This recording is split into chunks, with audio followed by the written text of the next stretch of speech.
He has his own 2 regular podcasts, and he loves to create contentious musical DJ sets, conscious musical DJ sets. Mark, welcome back to the show, sir.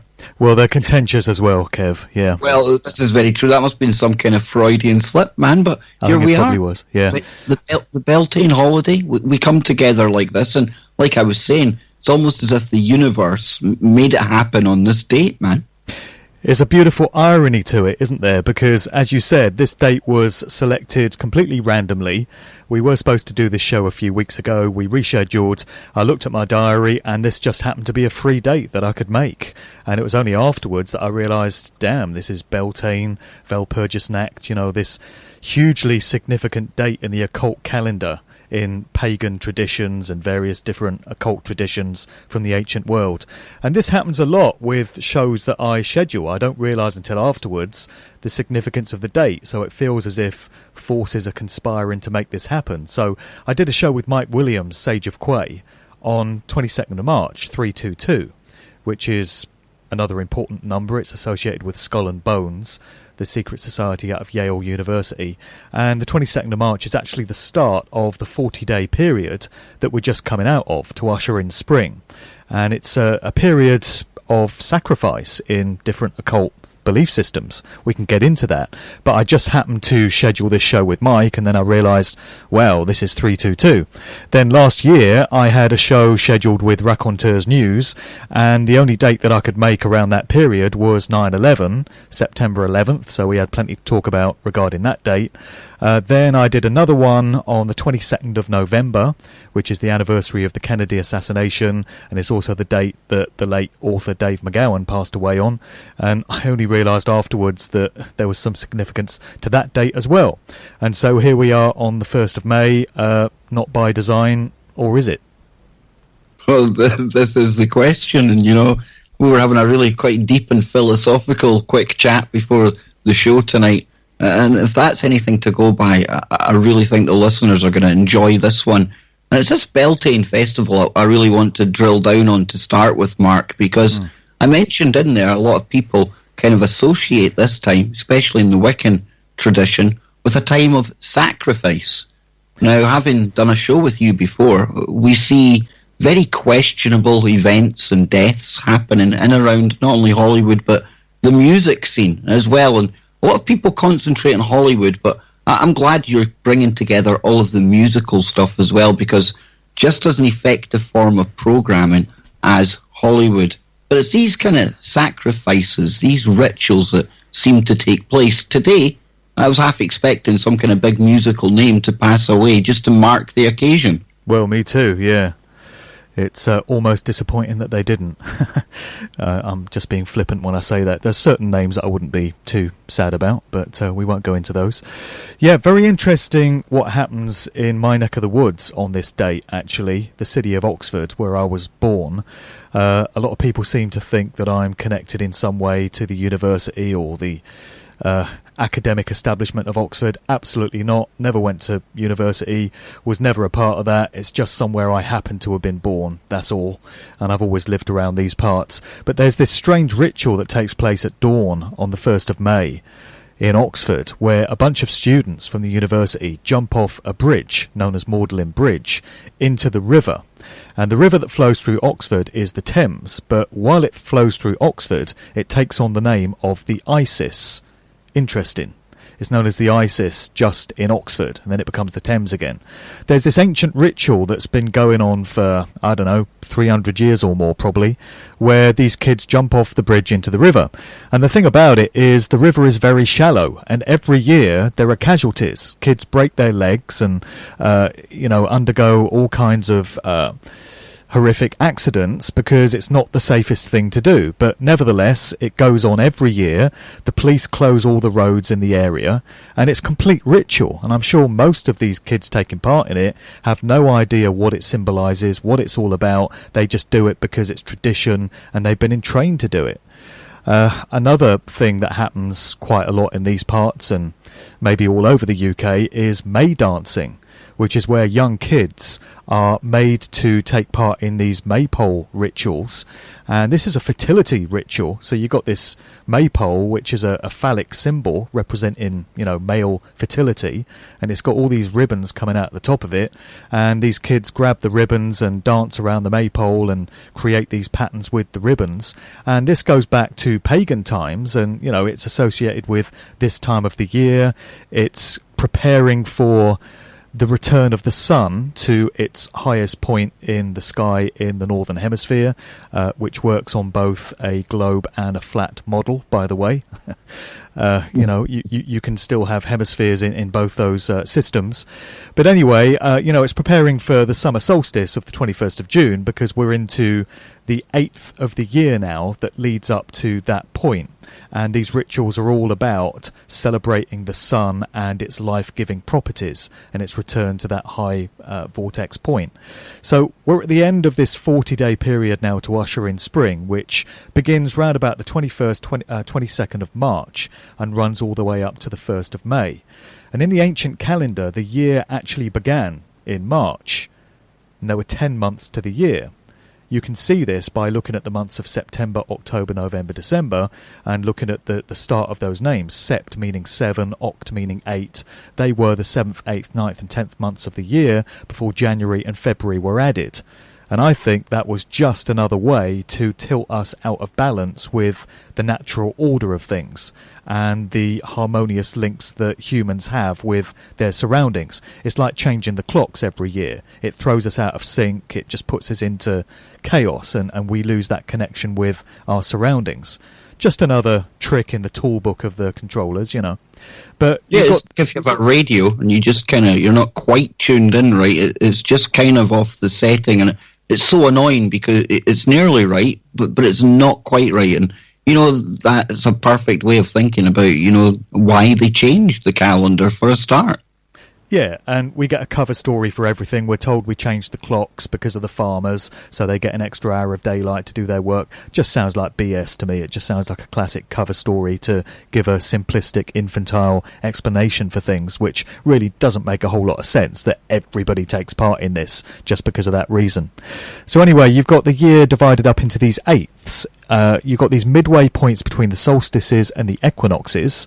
So summer solstice 21st of June, winter solstice 21st of December, then the equinoxes round about the 21st of March and the 21st of September. The midway points are round about the 1st of February, round about the 1st of May, where we are now, round about the 1st of August, and round about the 1st of November, or at least the night going into the 1st of November, which is 31st of October, which is Halloween.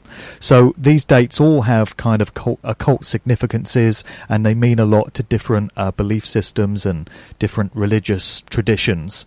And a lot of them are linked to the idea of sacrifice. So this 40-day period that we're just coming out of, running from 22nd of March onwards, is known as an occult season of sacrifice.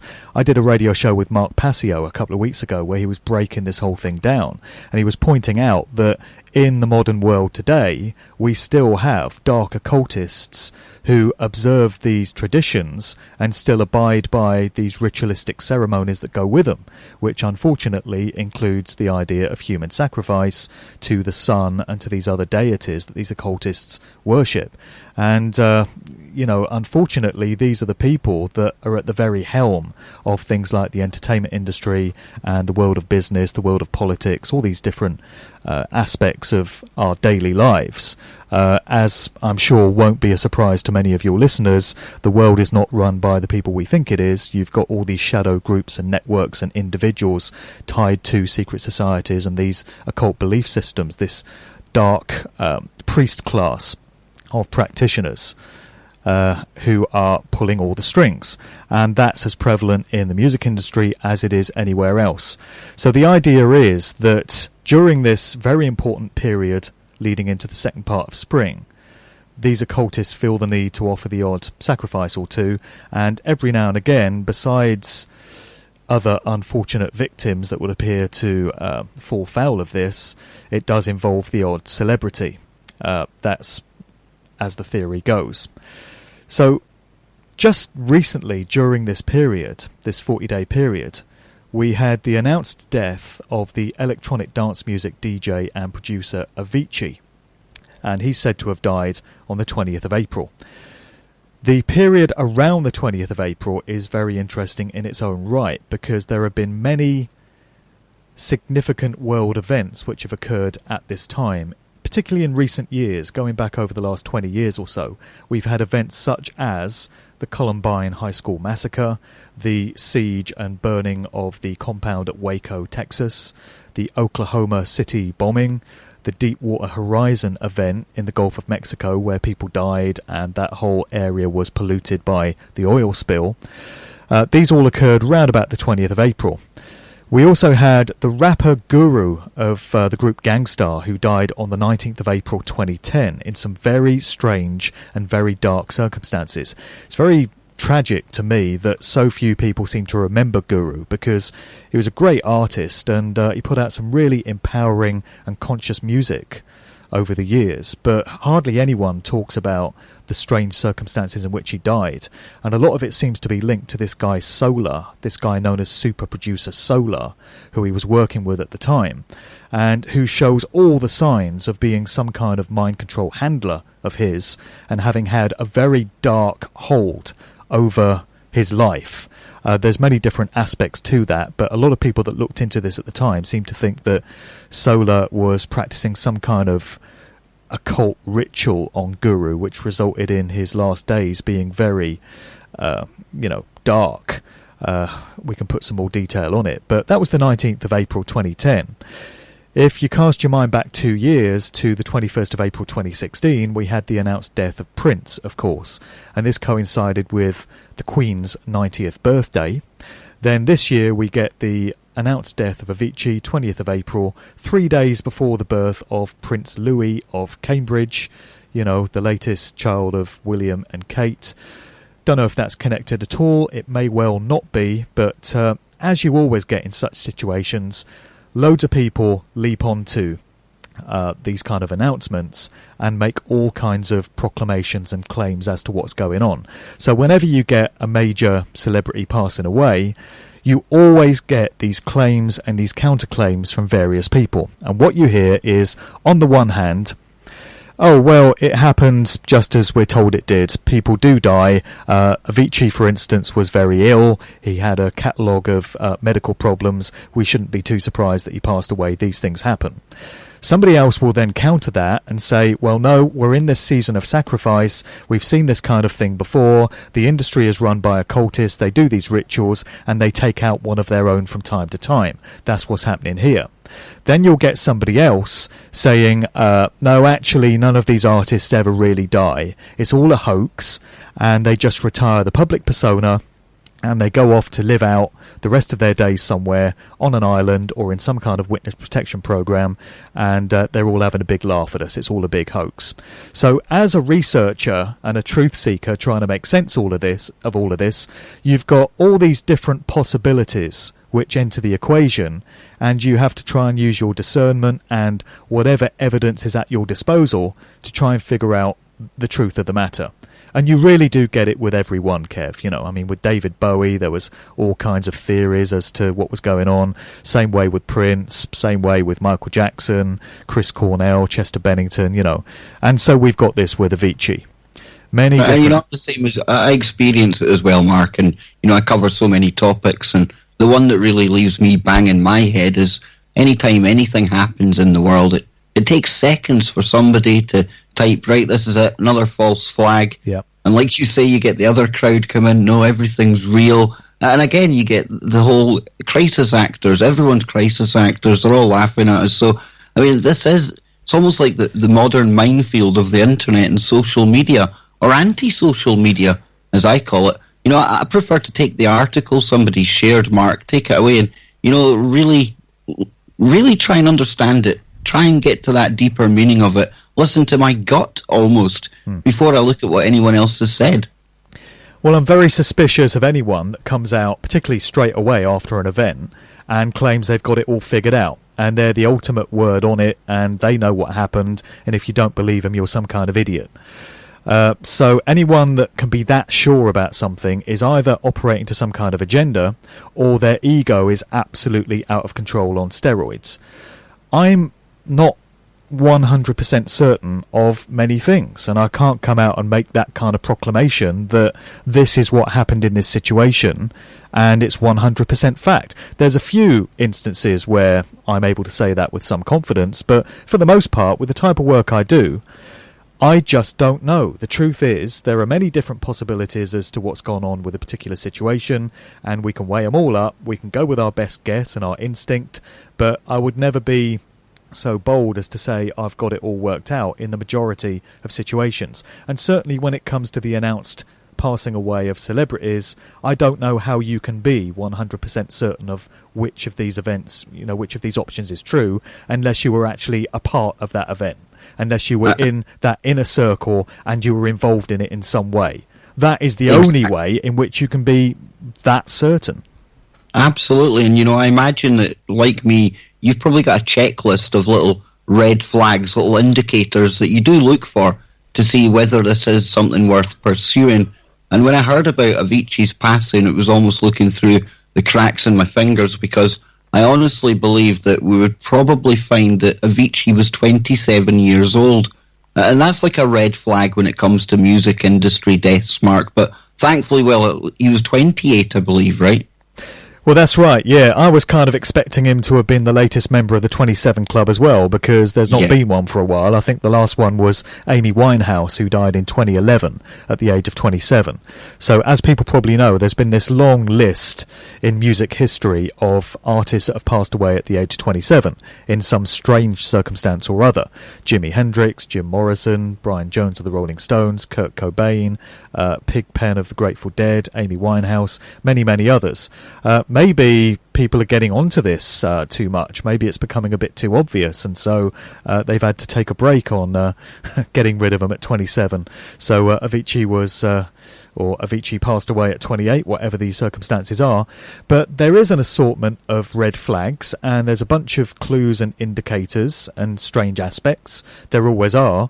So it's a case of getting on some Sherlock Holmes, Hercule Poirot type-ish with all this stuff, and trying to piece it all together. So we can certainly look at some of the strange elements, some of the contradictions, some of the anomalies surrounding this one. So, as I already mentioned, he died on the 20th of April, which is in the middle of this period of occult sacrifice. So that's the first interesting element of it. The guy's name was Tim Bergling. That was his real name. He was Swedish, and he was born 8th of September 1989. He took the name Avicii from the Buddhist tradition, actually, and the explanation of what it means here says Avicii, which is spelt differently to the way he chose to render it. So Avicii, the artist, put his name as Avicii. But in the Buddhist tradition, it was spelt in various different ways. The most common way seems to be Avichi. It's said to be the lowest level of the Naraka or hell realm, into which the dead who have committed grave misdeeds may be reborn. It's said to be a cube buried deep underneath the divine earth. Avicii is often translated into English as interminable or incessant, due to the idea that those beings that have been sent there languish there eternally. So not too light and fluffy, and not particularly heartwarming. Not the kind of name that you would associate with the character that Avicii was.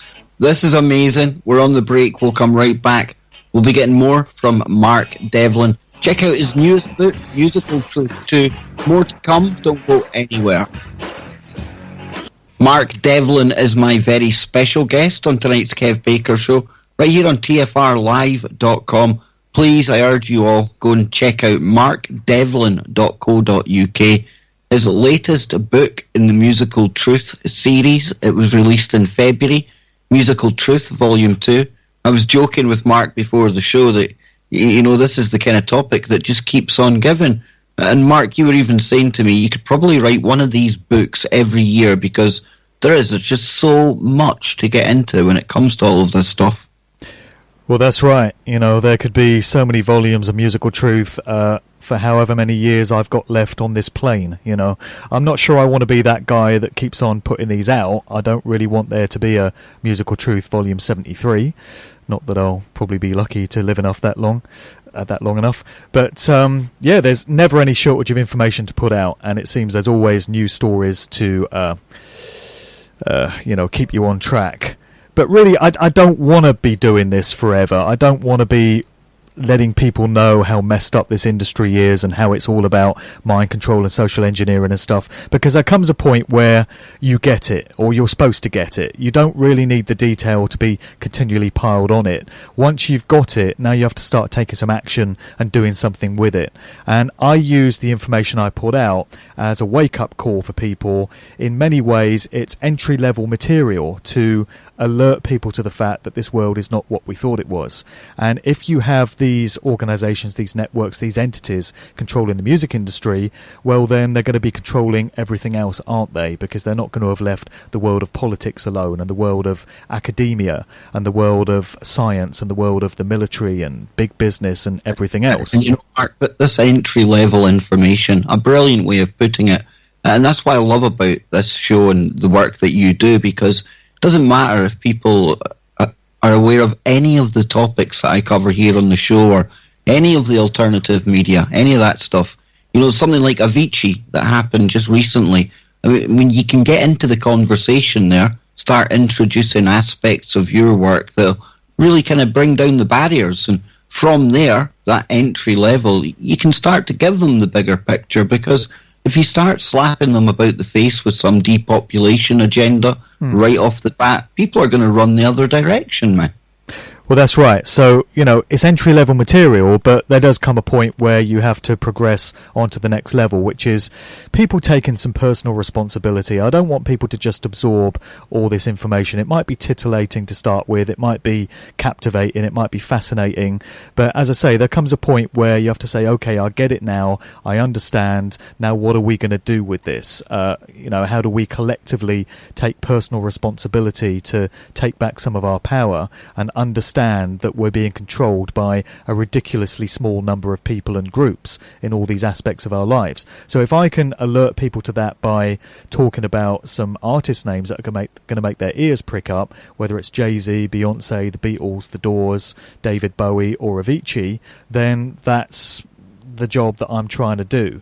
There'll be people that can be brought into this whole arena now of truth and conspiracy information by the death of Avicii. Maybe they were big fans of him, big fans of the electronic dance music genre. Maybe they've never looked at any kind of conspiratorial material before, but they're going to now, and Avicii is the catalyst for that. Maybe somebody else might have been brought into it by the death of Chris Cornell or Chester Bennington. But whatever the situation, I'm happy to use these situations to wake people's minds up in the hope that they can then be moved on to other things they need to look at, and particularly engaged in some kind of personal activism to turn these situations around. Because we could talk about these problems and these situations we face for months or years, but at what point are we going to collectively decide to do something about it?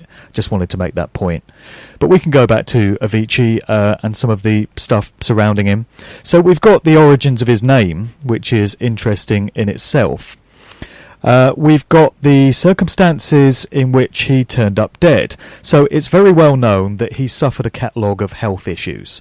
So he had acute pancreatitis at one point. He's said to have had his gallbladder and appendix forcibly removed. There's been an implication that heavy drinking is what led to many of these conditions, and this was the result of the pressures that he felt through becoming famous so young and so quickly. And that's certainly something that happened. So he started making music at the age of 16, and by the age of in his early 20s, he'd become a worldwide phenomenon, an absolute megastar in this scene. He put out his single Levels, which is what really put him on the map, and he got right up there with electronic dance music royalty, rubbing shoulders with the likes of Tiesto and David Guetta and Carl Cox and Swedish House Mafia, Steve Aoki, all these other big names. It puts me in mind very much of the rapid rise to success of Martin Garrix, a Dutch DJ and producer. He put out his single Animals at the age of 16 and became absolutely massive, became the number one electronic dance music DJ and producer overnight, topping all these DJ polls at the age of 16. That absolutely smacks to me of an engineered career, because no 16-year-old gets that lucky just through working really hard, learning their craft, putting out a few tunes and crossing their fingers for good luck. So, Avicii's rise to fame and fortune and prominence was very reminiscent of that. When it comes to the whole EDM genre, so many of these stars seem to come out of Sweden or the Netherlands. It seems to be one of these two places. Looking at some of the very prominent Dutch stars, besides Martin Garrix, we have Tiesto and Armin van Buuren. And I relate a story in my new book of how both of these characters were hobnobbing with the Dutch royal family for a time. So I say Tiesto was appointed Officer of the Order of Orange Nassau, which is the former name for the Netherlands Order of Chivalry, by Queen Beatrix of Holland in 2004.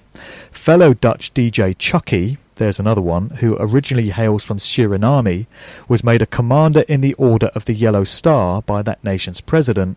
Another Dutchman, Armin van Buuren, was hired to perform at the 2013 coronation of Willem-Alexander, the King of the Netherlands, with the royal family appearing on stage to shake hands with him. So now, these are DJs, and I think this is really important, because people out there in America and things, they might be wondering about these honours, and these are really influential characters then, Mark, and yet DJs on the surface, you wouldn't think really that they're doing the work of the elites, but this is a real insight into the fact that they're getting rewarded for whatever it is they're doing. The role of the DJ has changed so much over the past 30 years. You now think of DJs as these messianic figures that are up there at a DJ booth that resemble some kind of religious altar, and they play these huge events with tens or hundreds of thousands of people in attendance at some of these festivals, and all the DJ's got to do is hold out their hands in a Christ-like crucifixion pose, and the whole crowd just goes crazy.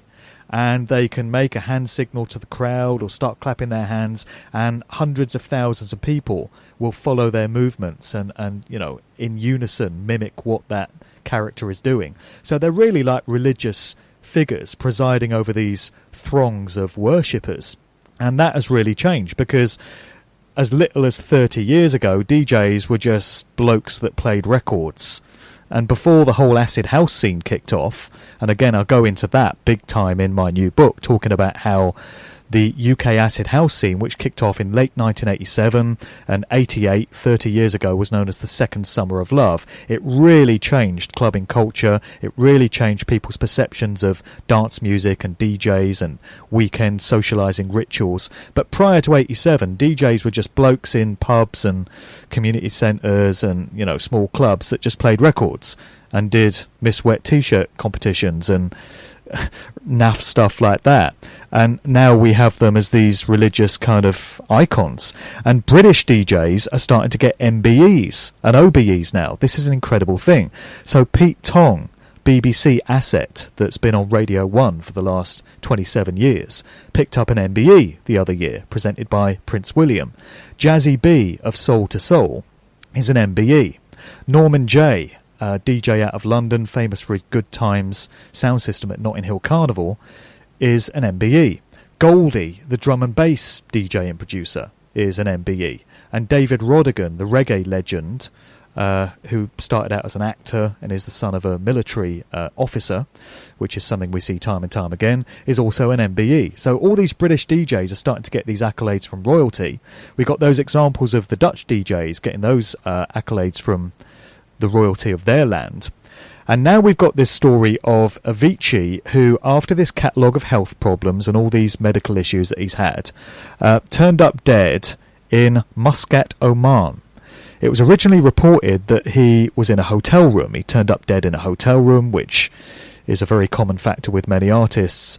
But it wasn't a hotel room. It turns out he was staying in an apartment, a converted farmhouse that's been made into a luxury apartment that was owned by a relative of the Sultan of Oman. So that's the royal family of that particular land. And he's said to have been out there holidaying and trying to recuperate in his health, and he just turned up dead. So initially, when these reports emerged, the public was left wondering what the hell had happened. Was it as a result of his health conditions? Had he overdosed on fentanyl or something like Prince and all these other artists had? There now seems to be this very strong implication that he took his own life. So his family put out an open letter in which they spoke of him. They said he could not go on any longer and he wanted peace. So it's using quite ambiguous language, but it certainly seems to be implying that he decided to take his own life. And we often get this, Kev, when you get the announced death of an artist, it's left very open to interpretation in terms of what happened. If you ask the average person, how did Prince actually die? How did Michael Jackson, Whitney Houston actually die? You know, how did Dolores O'Riordan of the Cranberries, who we can get onto, actually die? Most people might have this vague idea that, oh, it was something to do with an overdose or something, wasn't it? Or was it medication? Or had they done some recreational drugs or something? People never seem to remember the exact cause of death. How did Jim Morrison of the Doors die? You know, what was that? Jimi Hendrix, Janis Joplin, how did these people actually die? And a lot of it is just put down to, oh, well, it's the rock and roll lifestyle, I suppose. You know, these people live these fast, crazy lives, and drugs are everywhere, and alcohol, and all these crazy things that they do. So it's not surprising that a few of them turn up dead from time to time. It's something that can be got away with when it comes to musicians that you wouldn't get away with other professions. So if a bunch of plumbers or lorry drivers were turning up dead, people would be saying, why are all these plumbers dying? What is it? What's causing this? But with musicians, people just seem to be content to chalk it up to, oh, well, you know, it's what happens in these industries, isn't it? So we're left not really knowing what happened to Avicii. And this, of course, is what fuels all these rumours. Did he fake his death? Was it really suicide? Did they do away with him? Was it some form of sacrifice to the industry? Or did he just die of bad health problems? We don't really know. Exactly, and without being there, like you said earlier, we just can never really definitively know, and that's why it's good to lay out the kind of clues that you come across, Mark, and let people come to their own conclusions. But you mentioned one in there, the Cranberries. I mean, that's been going on a little while now, and we're still no nearer the truth as to what happened to that girl. Well, that's right. So Dolores O'Riordan turned up dead in a hotel room, which was, I think it was the Hilton on Park Lane, right near Hyde Park in London, in January of this year. Initially, we got the report from the police that they were not treating it as suspicious and there was no evidence of foul play. And actually, that's what was said about Avicii when his death was first announced. So the police out there in Oman were saying, oh, there's no reason to think there was any foul play going on here. So suicide is not foul play now then, if that's what's being hinted at. But Dolores O'Riordan, again, there just seems to be this implication that she may be overdosed on some prescription drugs or maybe recreational drugs or whatever it was. So there was a coroner's report that was due on her to be delivered on the 3rd of April. And back in January, this seemed very strange that we were going to be made to wait so long to get some detail of what had happened. And people were saying, well, why is it taking so long? So the 3rd of April came and went, and we're now told that the coroner's report has been put on hold indefinitely. We now don't know when we're going to get that or if it's going to be made public at all. And yet they're still maintaining there's no evidence of foul play and there's nothing suspicious about it. Death by hotel room. Well, that just doesn't make sense, so that almost contradicts each other, right? It doesn't make any sense. And of course, what's going to happen is the whole thing is just going to fizzle out. And people are going to forget all about it. Most people have probably forgotten about Dolores O'Riordan already. We got the news in January and people would have been tutting about it and saying, oh, isn't that terrible? I remember that girl from those nice songs, Linger and Zombie and stuff. And then she will just fade out of their memory. And by the time this coroner's report ever appears, if it does, people would have forgotten all about her, and then you could ask people in 5 years, do you remember Dolores O'Riordan? Oh yeah, didn't she die in a hotel room or something? Didn't she overdose on some drugs, was it? Or what was it? Did she drown in the bath or something? And people's memory would just go hazy like that. Yeah, I'd never thought about this, but when you were first saying that there about how over time, we kind of can't remember what happened to stars, and you rattled off a couple of names, and I was trying to remember what actually happened to them. And you're right, I'd never thought about that before, but it does become hazy. And we do write it off to just part of the lifestyle, part of their legend, right? That's right. And other deaths by hotel room include Whitney Houston, Janis Joplin, Chris Cornell, and Michael Hutchence. So Michael Hutchence turned up dead in a Sydney hotel room in November 1997 in very strange circumstances. That one was put down to suicide. He was found with a belt round his neck tied to the door. But he also had a broken hand. So how does that work? And there was also reports from witnesses in the hotel of a disturbance taking place in his room and all kinds of bumping about and stuff, and strange noises coming from his room before that, which is also a story we got about Amy Winehouse, who turned up dead in her apartment. Witnesses there said they heard signs of a disturbance and loud voices and stuff like that. None of it ever adds up. So, Chris... when it came to Winehouse, right, maybe this is just me, but it was almost like her dad was her handler. He was in every photograph, every single video near enough. He was always lurking in the shadows, man. Well, it did come across that way, yeah. He's just supposed to be this regular London cabbie, but he sure did milk the limelight in the wake of his daughter's death. He was doing all these interviews, and he almost became a star in his own right, and he never seemed to be that cut up about it. I never saw him weeping for the memory of his daughter in the same way that the rest of us, I'm sure, would. Yeah. What a talented lady, and maybe it's just me, but it definitely seemed weird. He really was weird. Well, yeah, it's just one of so many weird things. So you get stories like Chris Cornell. His wife, Vicky, made a statement after his death was announced. He turned up dead in a hotel room in Detroit the night after, or the same night as having done a gig. So he finished his gig, went back to the hotel room. Next thing you know, he's dead. And his wife said, I spoke to him that night and he seemed in good spirits and he was making plans for the future. But she then went on to make another statement implying that he was depressed, he'd got a history of depression, and, maybe that was a factor in it. But we get the same thing with Dolores O'Riordan. So there's people saying, she was making plans for the future, she had these musical collaborations on the card, she got these social plans to meet with friends, so she didn't strike you as someone that was in a position to take her own life, that was ready to do that. Another interesting thing about Dolores O'Riordan is she spoke very openly about having been sexually abused at a very young age. She's given interviews where she's spoken in very graphic detail about somebody very close to the family. She's not revealed who that was. It doesn't seem to be her father, because she's spoken about her father in interviews in, quite respectful terms. So we don't know who this individual was that abused her, but this is something we hear time and time again from celebrities as well. They're all sexually abused as kids.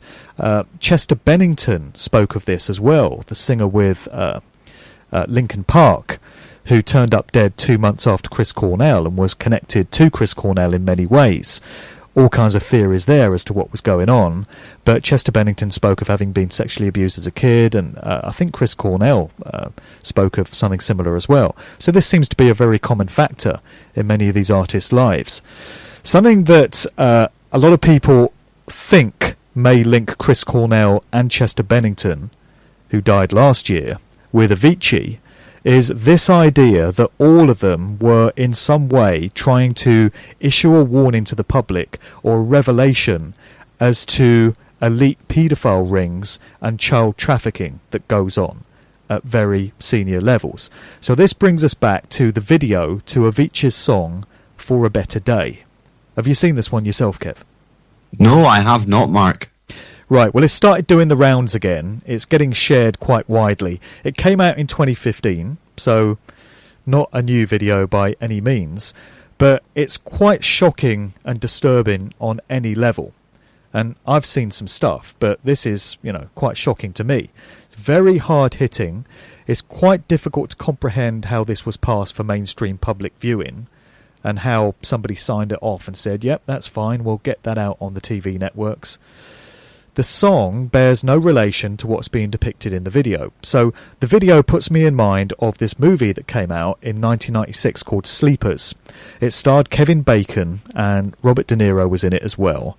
And it was the story of a bunch of young boys that get sent to a young offenders institute, and they get abused, sexually abused and beaten and assaulted and stuff by these guards in this facility. And one of them is Kevin Bacon, the Kevin Bacon character. And when they get out of this facility and they're all grown up, they go after their abusers and they try and make them pay for their actions. So in this Avicii video, you've got, first of all, this truck that pulls up in the middle of nowhere in this wilderness, and there's all these unsavoury looking guys waiting around, all twitchy and nervous. Some of them are licking their lips in anticipation, and they open up the back of this truck and it's full of kids. And of course it's given you a depiction of child trafficking and these kids being taken off for abuse by these so-called elite paedophile rings. You see a couple of kids running away from their would-be attackers through this field of crops, and they reach the edge of the field and they're at a cliff edge, and rather than allow themselves to be recaptured, they jump off the edge of the cliff because that's preferable to them. Then the video fast forwards a number of years to where you've got a couple of what were obviously these abused kids, and they're now grown up, they're now adults, and they've decided to go after those that abused them and make them pay. So they track them down and they very brutally beat them in very graphic detail. And as part of what they do to them, they've got this hot iron, this like welding iron, and they heat up this piece of iron and they brand them before they kill them. So they're branding them as, you know, rapists or whatever. And one of the individuals that they go after is a prominent politician, and they end up hanging him in front of this group of people from the balcony of his building. So, it's the idea of kids that have been abused taking revenge on their attackers. And a lot of people have interpreted this as, oh, well, it's Avicii's way of letting us know what's going on and trying to alert the public to it. But I wonder if that's what it really is. So, first of all, a video on that scale, which is very professionally made, would have involved a lot of people. It's not just a personal statement from Avicii himself. He's said to have co-directed it with this filmmaker Levan, God, I can't pronounce this name, it's Hungarian, Tiszakurvili or something like that. This is a dude that made a documentary on Avicii's life that was completed in 2017, and it documented all these battles with his health that he'd had.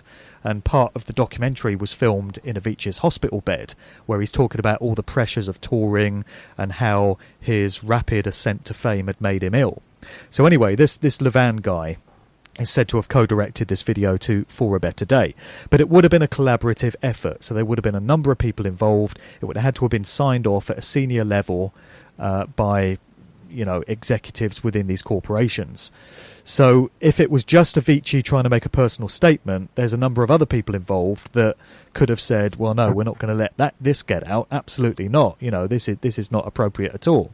So I'm not convinced that it was a personal statement from him about child trafficking and stuff. We also have to consider that the occultists that preside over these industries very much are into mockery.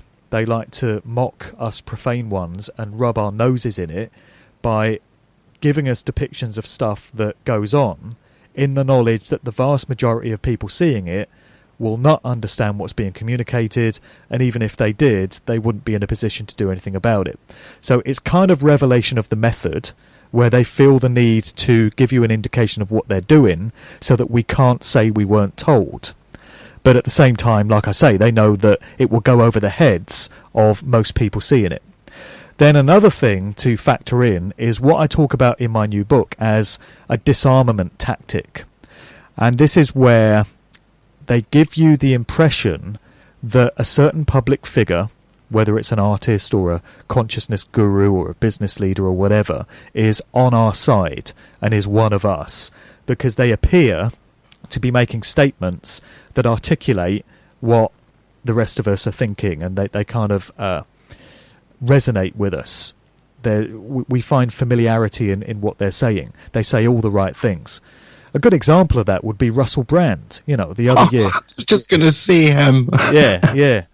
Well, that's what everyone was saying when he emerged the other year with all his BS about we need a revolution of consciousness and a more egalitarian society and all this, Marxist, socialist, bloody BS. Tavistock.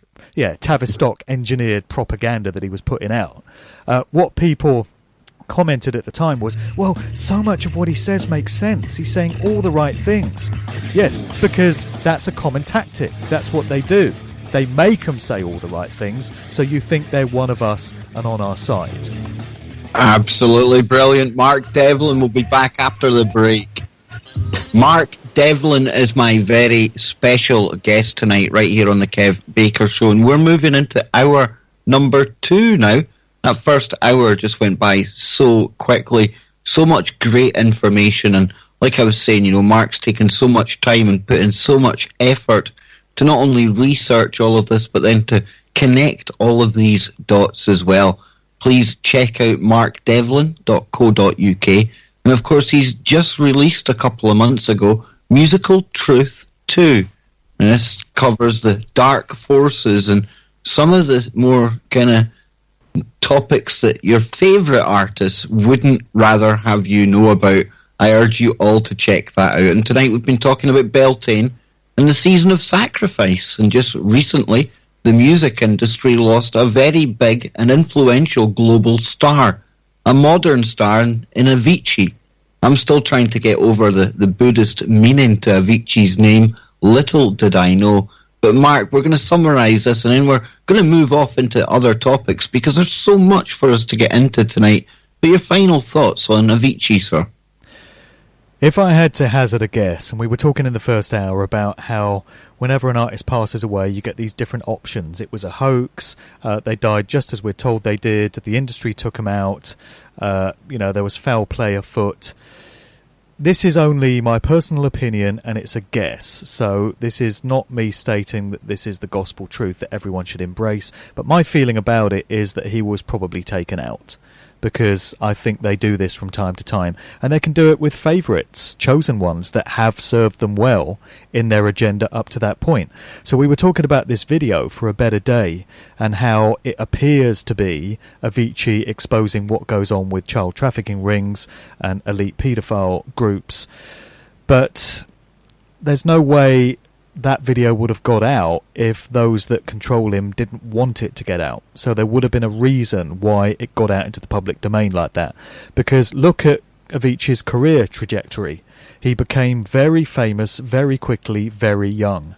And whenever that happens, that's an engineered career. That's a career that's been given to that person. It's fame and fortune that has been created by those that can make these things happen. Nobody gets into that kind of position unless they're serving the control system in some kind of way and are an asset to some kind of social engineering or culture creation or mind control agenda.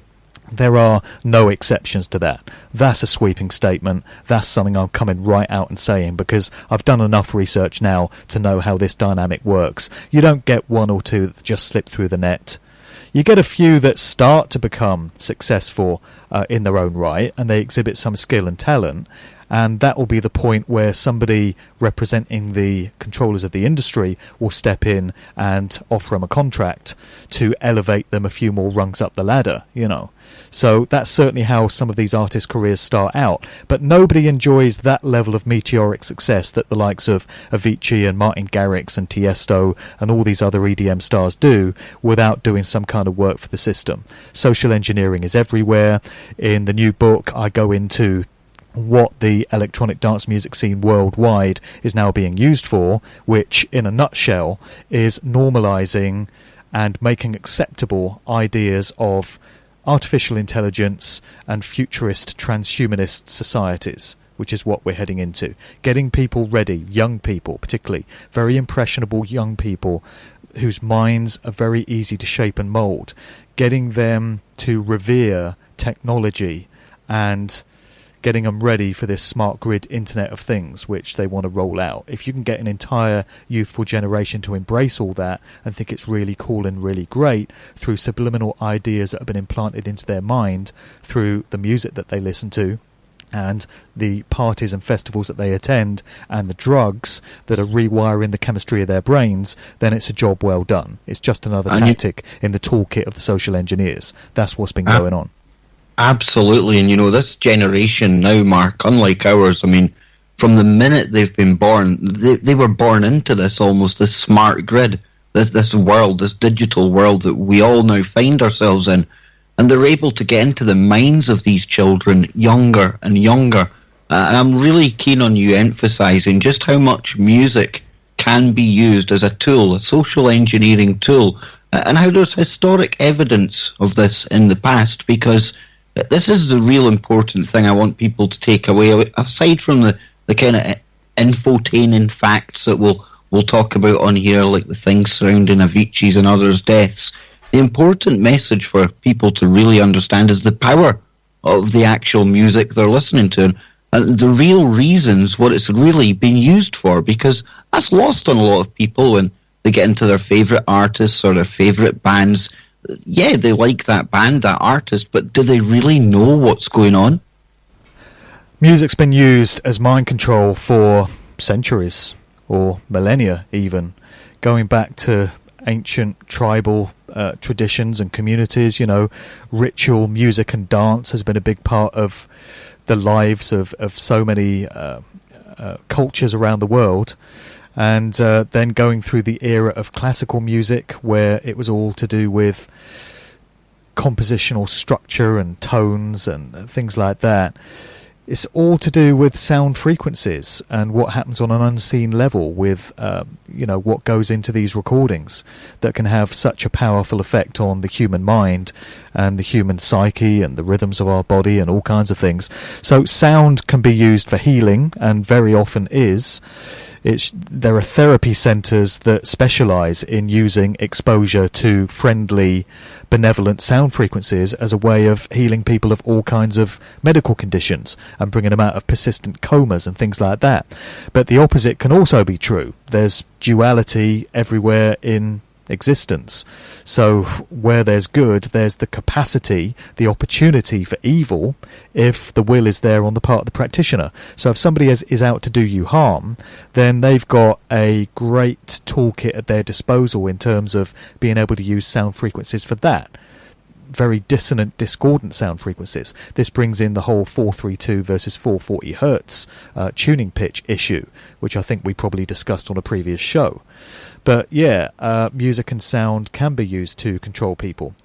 A comment that I got from somebody that emailed me a while back was, they said, they made a very astute observation that they think the controllers, the social engineers, have different scenes, different styles of music and different fashions, also different drugs that go hand in hand with the music and the different fashions, ready to roll out at different points in the timeline.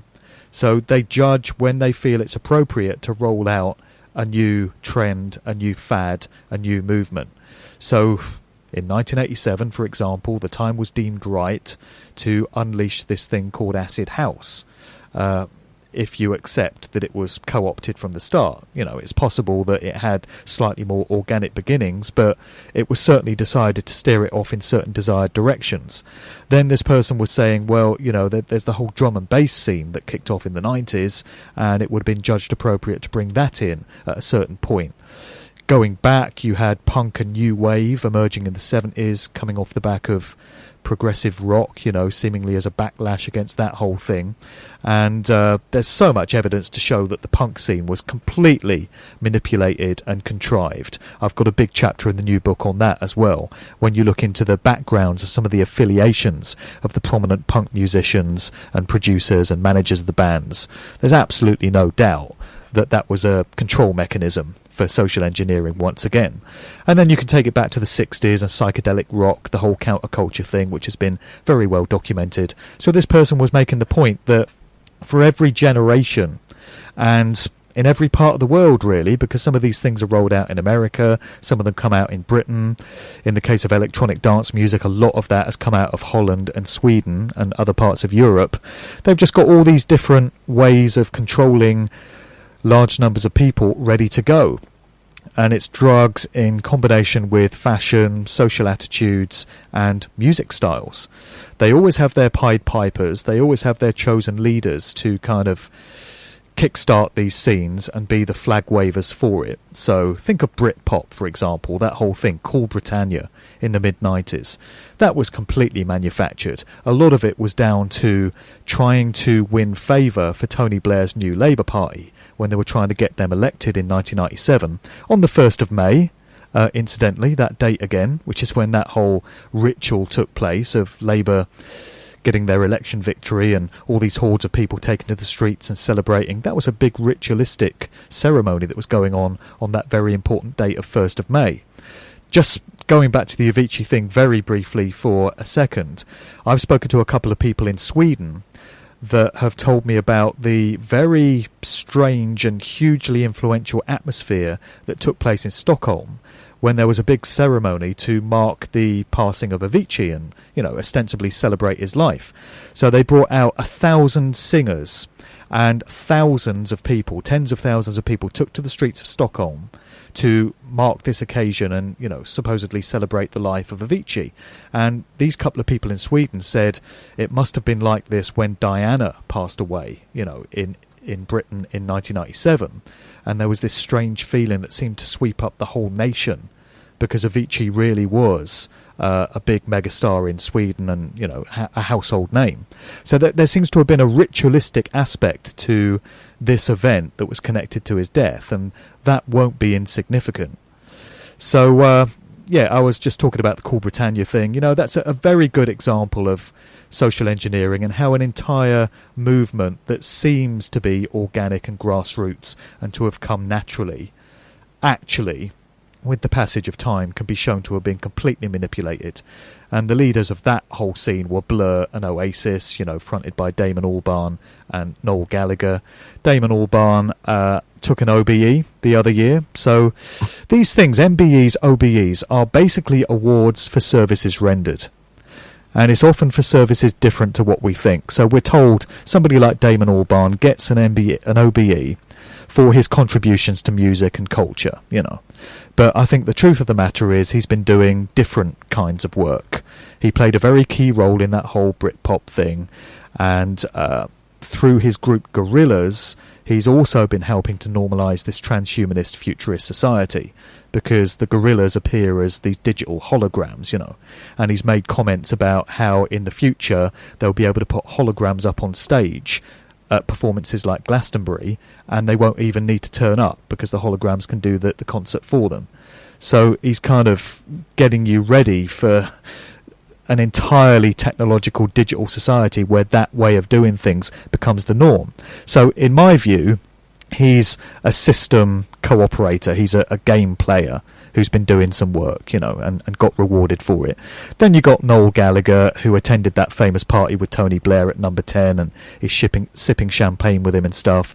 Noel Gallagher was a close mate of Russell Brand. He appeared in an interview in the New Statesman, which is a publication coming out of the Fabian Society. It's all to do with cultural Marxism and socialism, which is what Brand was pushing. And Gallagher made a comment in that where he said he still admires Tony Blair, even after all these years. He's a great admirer of what he achieved. So he's another system game player. And a lot of people won't want to hear it because they'll put Noel Gallagher up on a pedestal. They'll think he's some kind of hero and cultural icon. But the truth of the matter is all these people have careers that have been manufactured for them. And if they're out there as a household name, if they're out there as an A-lister that you've heard of, and particularly if they're getting MBEs and OBEs, it's because they're not who you think they are. And their true mission, their true role in society lies somewhere outside of what you think they're all about. There are so many examples of this, and again, I've got a huge chapter on it in my book, and it's actually been the basis of my public talks in recent times as well, where I've spoken of lifetime actors. These people are lifetime actors. Yeah, if we don't learn anything from one of the most infamous DJs ever, the story of Jimmy Savile, then more full loss, really, isn't it? Because, I mean, there we can see the perfect example of how these people may look one thing in public, but behind the scenes they are doing something entirely different and usually more sinister. He got the highest accolade of them all, Sir Jimmy. Well, that's right. I'm just trying to pull up a comment here which has sprung to mind while you were talking about that. Let me see if I can find it, because in my chapter on lifetime actors and cultural creation, I've included this great quote from Joe Atwill, who's the author and researcher that coined the phrase lifetime actors. And that is a reference to people that you think of as one thing. So they have a public persona as a musician or an actor or whatever the hell Russell Brand is. But the truth of the matter is that they're something quite different to what we're told. I'm just trying to find this quote, which is why I'm a bit distracted. But here it is. So I've included this quote that Joe Atwill made on a radio show. And he says, "The media's been weaponized. So when you get someone who's a star in the media, they're not there accidentally. When you see these elements fitting into the process of the weaponization, like the Beatles leading to the Stones, leading to the sex, drugs and rock and roll culture, you know they're somehow dirty, they're somehow in on the operation. Jim Morrison and the Doors. Now you've got the son of the Admiral who led the false flag fake attack in the Gulf of Tonkin that starts the Vietnam War. Who is this guy? He comes out of nowhere. He's very attractive and he has this appetite for LSD. And because he's a music idol, he influences people. But imagine if he'd come out and said, I'm just the son of military intelligence and they've told me they want to have people take drugs. So please take drugs." I mean, if he came out that way, the culture wouldn't move very far. His persona was developed. All the attributes of his character in the media were developed so that he would have the most power in terms of influencing people. And that's how it's done. There are so many examples of this. It doesn't just stop with Jim Morrison. They've been doing it forever. That's one of the things that really kind of strikes me, because I spent 5 years, just under 5 years in the military, and it's the links to the military that you see throughout music, throughout time. This in itself should raise a red flag as to what it's been used for, Mark. That's right. That's why I mentioned David Rodigan earlier, and the fact that his father was an army officer. Rodigan was born on an army military base in Germany before he came back over to England, and he attended school in Oxford, just very close to where I am. But the reason I mention that is because it's key to so many instances where people become famous in the public eye and are given some role or other. And the other thing about Rodigan, he's a very prominent reggae DJ, by the way. He's in his 60s now. He's been around for decades. He's been a very popular radio and club DJ on the reggae scene. He's a middle-class white guy, and he's the most unlikely candidate to have become a very prominent reggae DJ. He's been out to Jamaica. He's played in sound systems along with these real hardcore, born and bred reggae artists, and he's held his own in these sound systems, these sound clashes, and he's become highly respected by the community. But it also puts me in mind of Tim Westwood. Let's go there while we're talking about this stuff. Tim Westwood is the most prominent hip-hop DJ in the UK, has been for many years. He's someone that I used to look up to and respect. He was a big inspiration for me, but I see him in a different light now. I can see him for what he is. He's a lifetime actor. He's been given a role. His father was a bishop. He was an Anglican bishop of Peterborough and various other places. So not a military link there, but a establishment religious one. And Westwood studied under Rodigan for a time in his early years. He kind of tutored him. Westwood was Rodigan's protege before he went out on his own. So you've got these two middle-class white guys that are the most prominent players in the hip-hop and reggae scenes, respectively. And they've been very influential in guiding how those scenes developed, how the music got accepted and played on the radio and in the clubs. And they've gained massive followings, each of them. And, of course, each of those music genres has changed and evolved and mutated over the years, and they've been the figureheads and the Pied Pipers for it. So it seems to be just another example of how it gets done. They have their chosen ones, they get given these missions, given these roles. As you say, military backgrounds are so often the key to it, because it's the first thing I always look for. What did the father do? you can't always find the information, but often you can. And in so many cases, you find the father was in some way connected to the military or the military industrial complex, or they even have links to the intelligence services sometimes. Often they're doctors, pathologists or psychiatrists, and often that work has involved them in projects connected to the government or to something like Oxford and Cambridge universities, which basically is the government, arms of it. So, yeah, it's military, career men, it's doctors, the occasional bishop or priest or whatever. But it becomes very interesting to see what the father did, because a lot of these people are selected for these roles and made to be public icons on the basis of their bloodlines and their families and their backgrounds. Wow, just wow. And, one of the DJs that sticks in my mind from when I was growing up anyway, Mark, Pete Tong. You always heard about Pete Tong. He was one of the big ones, and he was really influential, I would imagine, in all of this, right? Yeah, Pete Tong, another one that I used to look up to. He's a big inspiration for me as a radio DJ. I used to listen to him on Capital Radio back in the late 80s before he got onto Radio 1. And I looked up to the guy. But again, the facts speak for themselves. He's taken the MBE. He now lives in Los Angeles. He relocated there a few years ago. And Los Angeles has become the epicenter for this electronic dance music scene. The whole EDM thing really kicked off big time in the States, round about 2007, 2008. That's when you had a merging of these different styles, where you got a lot of what had previously been thought of as hip-hop artists doing records with the likes of David Guetta and Swedish House Mafia and individuals like this, will.i.am, making records with Flo Rida and Pitbull, and David Guetta getting Kelly Rowland of Destiny's Child to sing on his records, and R&B singers like Akon and Neo doing all this hybrid sort of electronic dance music. So that was used to popularise electronic dance music with the American public. And as I say, it took place round about a decade ago. And once that whole thing kicked off, and it coincided with the popularisation of Molly, as it became known. This is basically MDMA or ecstasy, so we've referred to it as E or, ecstasy pills over here in the UK, but it became known as Molly, which is MDMA in its sort of pure state, and that became connected to this whole scene as well. So a few years after all that happened, you got a whole bunch of prominent DJs and producers going over to LA and relocating themselves there, and Pete Tong was one of them. And it's an indication of the fact that he is one of the leaders, one of the Pied Pipers of this scene. You know what? On his Twitter page, he actually refers to himself as the Pied Piper of dance. Those are his words.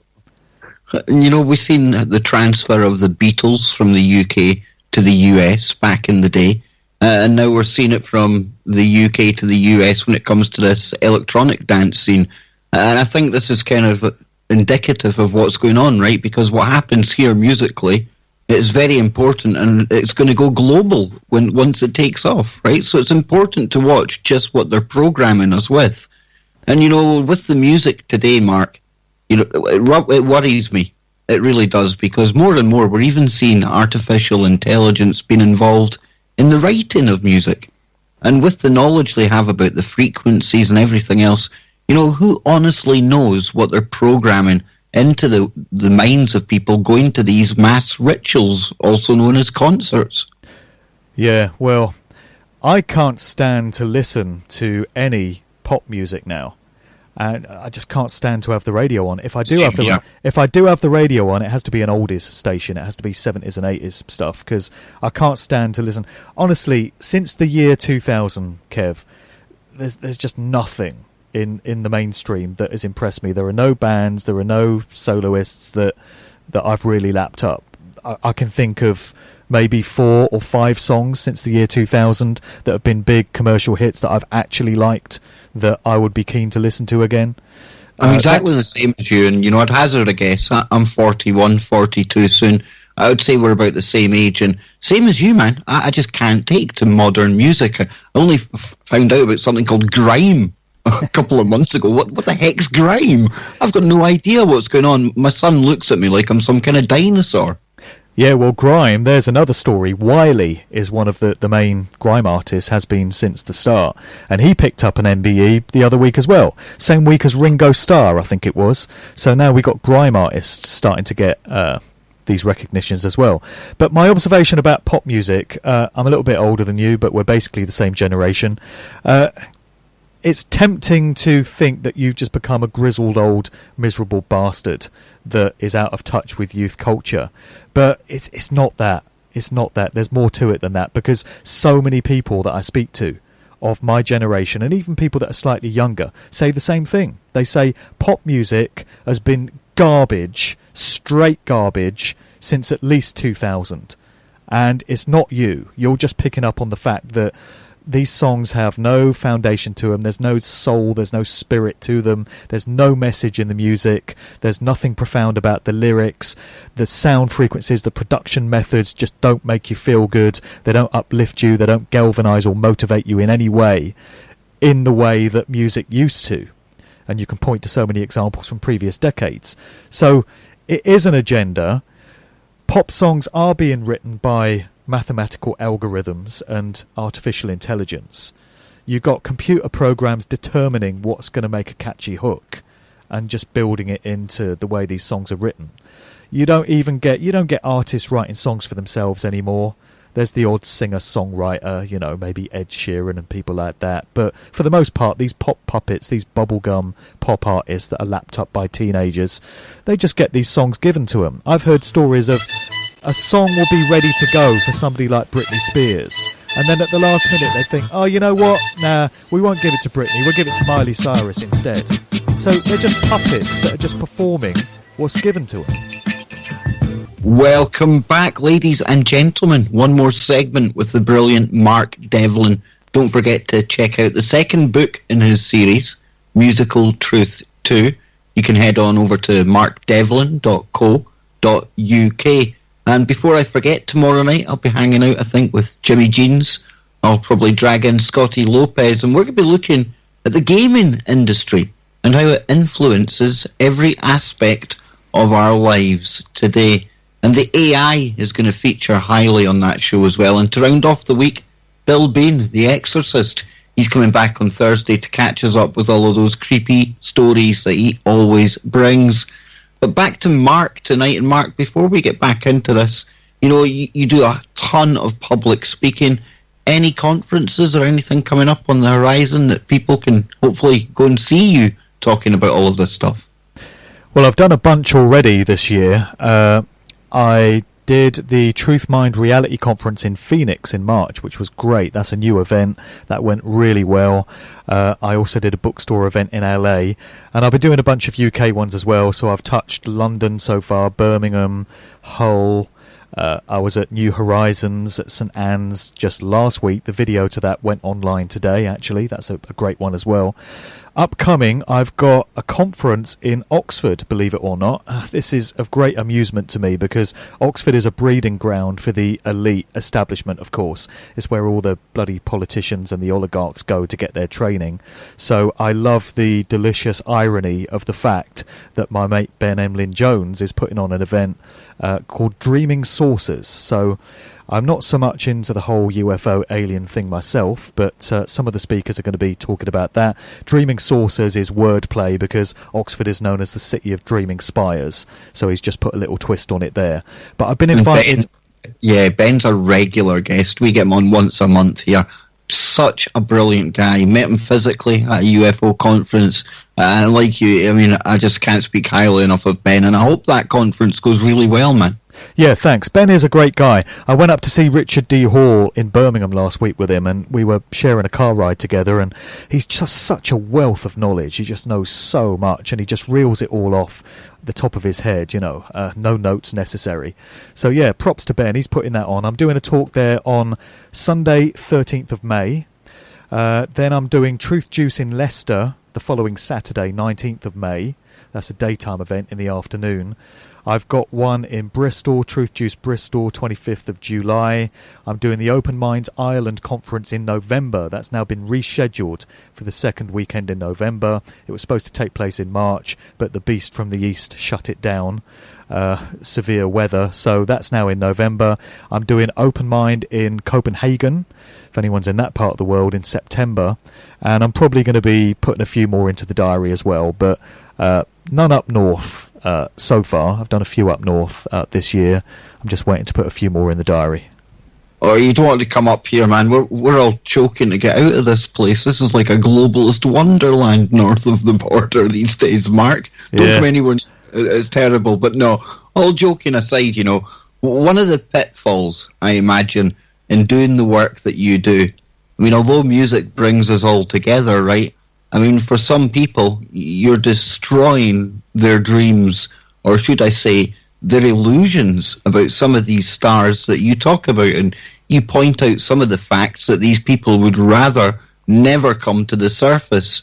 And that's where we're going to pick up here, isn't it, really? Because you look on social media, and it's no exaggeration to say that some of these artists, be it Beyonce, Jay-Z, that they're two of the easiest ones to go for, your Rihanna's, they're literally idolised, Mark. They truly are. And I'm all out of apologising for exposing these people now. You know, I used to kind of put caveats and disclaimers in there and say, look, don't shoot the messenger. I'm just communicating information. If I expose your particular holy cow or say something about an artist that you greatly admire, hey, you know, I'm just giving you information. I can't even be bothered to apologise for it now because it is what it is. The facts speak for themselves. Nor should you apologise, man. Nor should you apologise, because all you're doing is you're looking beneath the surface and you're just sharing what you find. That's right. It's an unpopular job. Not many people would want to be doing it. Not many people would want to be telling others that somebody they've put up on a pedestal for the last 20 or 30 years and somebody that they have greatly admired. You know, you've got budding musicians who worship maybe the Beatles or the Rolling Stones or the Who or the Doors, and have done for the last 30 or 40 years. Their music has influenced their own style, their own very way of seeing the world and expressing themselves. The last thing they want to hear is that these groups came out of military intelligence operations and there's stuff you need to know about them to suggest they're not who you thought they were. They didn't evolve organically. They didn't get to those prominent positions under their own steam. They were given a helping hand in line with certain agendas that they were a part of. People don't want to hear that, and I get it, but I've been through that myself. I've had DJ heroes, right? As a radio and club DJ myself, there are certain people that I've looked up to. We've mentioned some names today, and I've had to accept that these people didn't get there through hard work under their own steam. I can now see that, and it's very difficult to come to terms with. They're not who I thought they were. I can no longer view them as heroes, and this is the point. We need to stop having heroes. When you have heroes, you externalize your own power and you give it away. You're failing to focus on your own sovereign nature as a free individual, free to express yourself in your own way and free to shape your own reality. You're spending too much time and energy and attention on these other people that are given to you. They're served up to you. You don't really know who they are. You're given the public version of them, the Wikipedia version of them. You think you know who Mick Jagger is. You think you know who Rod Stewart or Tom Jones is, or Paul McCartney. Nobody knows who Paul McCartney is. But you really think these people live their lives the way you see them when they're on stage or in an interview or whatever? When that camera stops turning, when they step off that stage, you really think they're that same person? What you're getting is a glossy public relations version of them. And the real flesh and blood individual, the reality of who they are, is going to be very different to the way that you perceive them, the way that you've been entrained and conditioned to perceive them. There's somebody very different outside of the spotlight. And when you do some digging into the background and you find affiliations like secret societies and links to the CIA, links to Skull and Bones, links to Oxford and Cambridge universities, the London School of Economics, which is where Mick Jagger came out of, you know, these things speak for themselves. You find artists that are into the works of Aleister Crowley or the OTO or the Church of Satan and these different mystery school secret societies. And you're starting to get an indication then of what these people are really all about and why they've been put into the public eye, why they've been handed that kind of career. You think somebody like Mick Jagger, Elton John, Cliff Richard, Bob Dylan, that have had careers lasting decades, would have been allowed to achieve that all by themselves if they weren't chosen ones, if they weren't serving the control system that we have in some way. There's no way you'd be allowed to achieve that kind of career. So anyone that has been in the public eye that long and has that level of influence on people and has that level of fan worship has been handed that. You made a comment about how people revere these people to ridiculous degrees. You get that in the electronic dance music scene, to take it back to that. When you look at the Facebook pages of people like Paul van Dyk or Tiesto or David Guetta, you literally get comments like, I worship you, you are my God. These are the actual words that people use. You are my God, I hang on your every word, I follow your every move, if only I could just touch your hand just once, it would change my life. These are the things that people say. This is the level of mind control that they're under by these icons that have been given to them, that they think they know, but really they don't. And all the time, the culture creators and the social engineers that create these people must be just laughing at a job well done, because they've got the minds and the hearts and the souls and the consciousness of huge numbers of people that are giving away their power to these trends, fads, movements, scenes, false heroes and role models. This is actually a tactic in political subversion, the creation of false heroes and role models. Richard D. Hall talks about this. There was a former KGB guy that became a whistleblower, and he started talking about some of the tactics that agency had used to covertly infiltrate other nations. And one of the tactics right up there at the top of the list was the creation of false heroes and role models, where they insert their chosen ones into prominent positions in culture, in entertainment, in politics, and they build up a following for them. They're seen and heard to say all the right things, like we were saying earlier, so you think they're one of you, they're representing your interests, and you let your guard down because you think you can trust them. But all the time, they're steering off culture in pre-planned directions, being put belief systems, thoughts, perceptions, prejudices into the collective mindset of the general public, and they have no idea it's going on.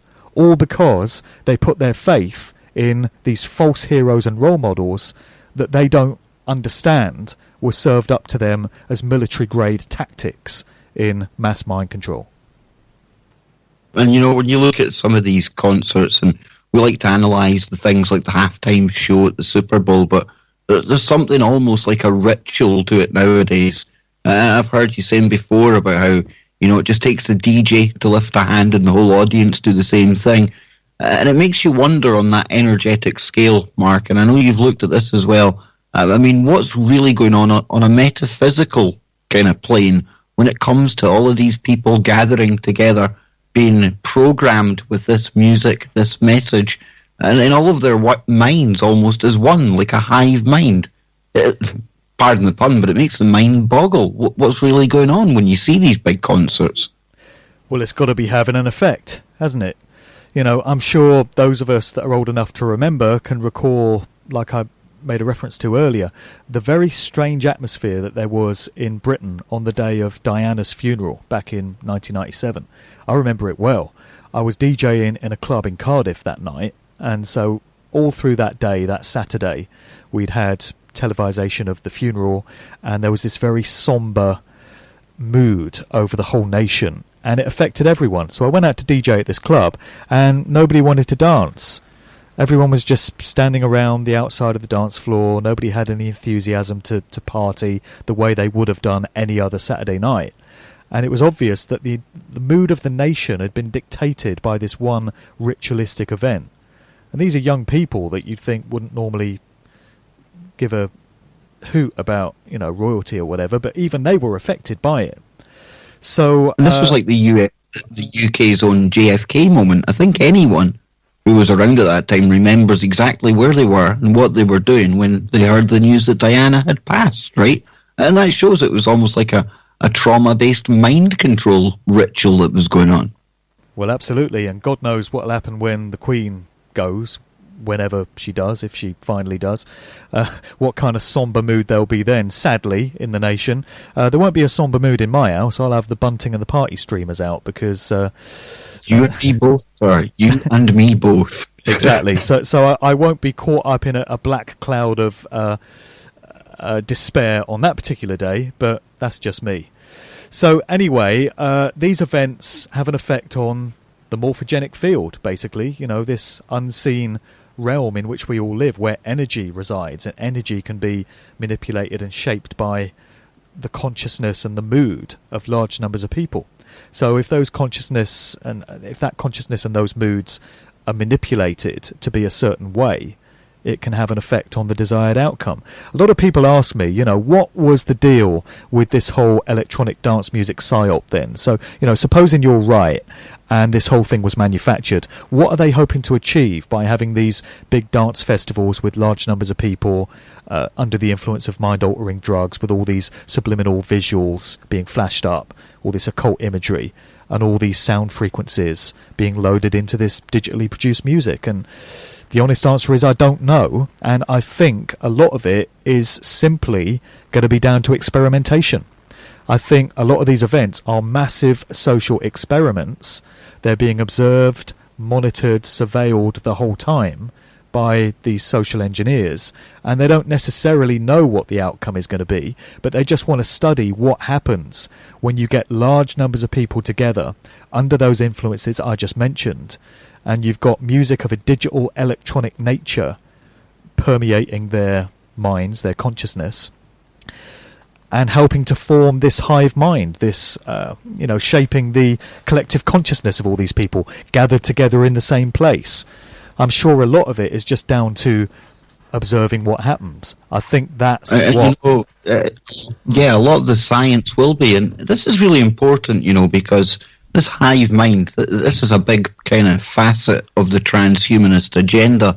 They would love nothing more than all of us to have some kind of technology that hooks us up to the net. We're all got collective thoughts and everything that nice that comes with that.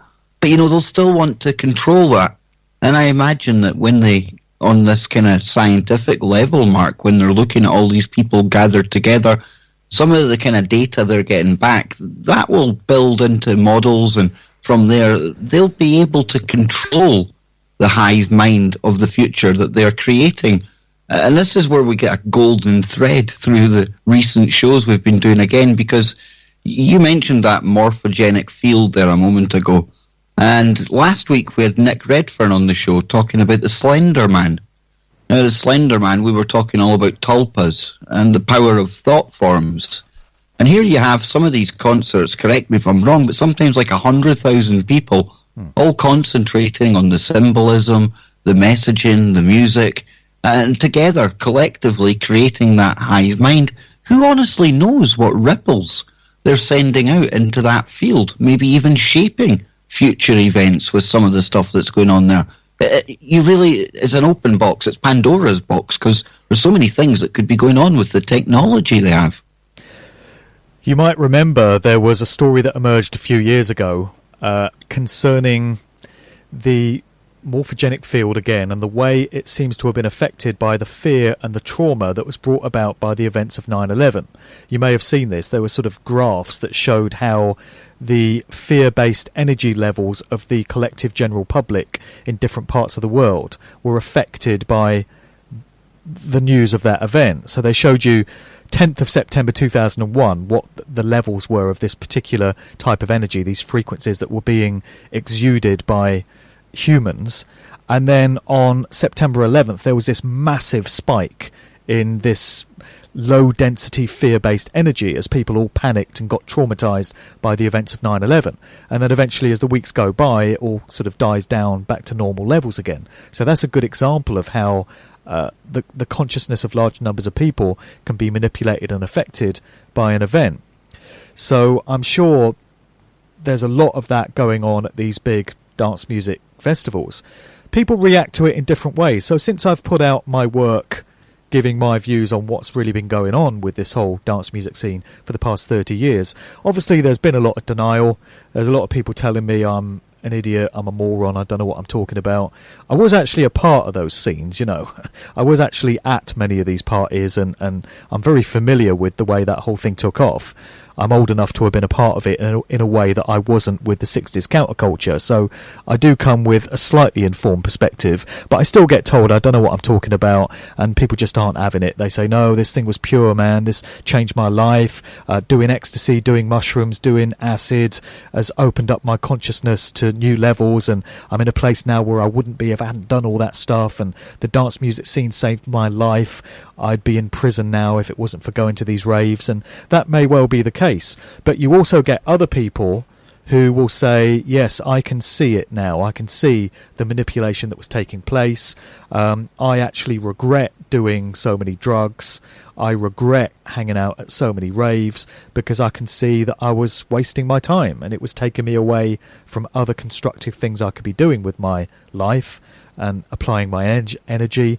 And I had some really bad experiences on drugs. Some people say I'm now schizophrenic, I've got psychosis, I've got other mental health issues as a result of doing too many drugs. So everyone comes with a different story. It seems these things affect people in different ways. But either way, you know, this whole scene did change society. And we've now got results and outcomes that would not be there if this movement had not been there in the first place, or had not gone off the way it did. So it has changed culture, it has changed society. Maybe there is an experimental element to it, like I was saying, where it's just being observed and they just want to see what happens. But, you know, changes have taken place. And the people that have been involved in this have been guinea pigs and lab rats. And who really, honestly, can be happy about finding out they've been a lab rat against their will, without their knowledge? I'm never happy to discover that's happened to me. And nobody else should be either. You should be pretty mad about that. That's what really inspired you to really get into all of this series of books. And exactly, I mean, when people find that out, I mean, it's not enough just to sit there and accept it and then carry on. And that's the way you treat the information that you present as well, Mark, because like we said closer to the start of the show, I mean, yeah, it can be very infotaining, some of these kind of factoids that I call it infotainment. But there's so much more that we need to do on the back of this. It's not enough just knowing this. It's doing something with it, isn't it? Before the next generation and the one after that, they too are lab rats in the same kind of system we've been in. We got the opportunity to learn from this, to learn from what's been done to us and resolve to not allow these things to happen again. So, yeah, it's not enough to treat all this stuff as infotainment. There's a temptation to. It can be very titillating and stimulating to look at all this stuff and work out which artists are mind-controlled and spot all the symbolism in videos and things like that. Like I say, I put all that stuff out there so that it can be treated as entry-level material to bring people into this whole realm of truthful information. If that's going to be the little epiphany that they need to get them on the path, then I would say that's a job well done. But you can't just leave it at that. You can't just spend years and years and years looking at this stuff and saying, oh, that's interesting, yeah, and look at that in that video. There comes a point where you have to move it on. And the most encouraging thing that a researcher such as me can hear from somebody is not, thank you for your work, it's really interesting, but thank you for your work, it's motivated me to get on the path myself now to doing something about this. I want to alert others to what's going on. I want to start engaging people in conversations, meaningful conversations about what's being done to us in terms of mind control and the way we're all being culturally manipulated. And, you know, I'm going to undertake some kind of activism to place obstacles in the path of this control system that wants to enslave us.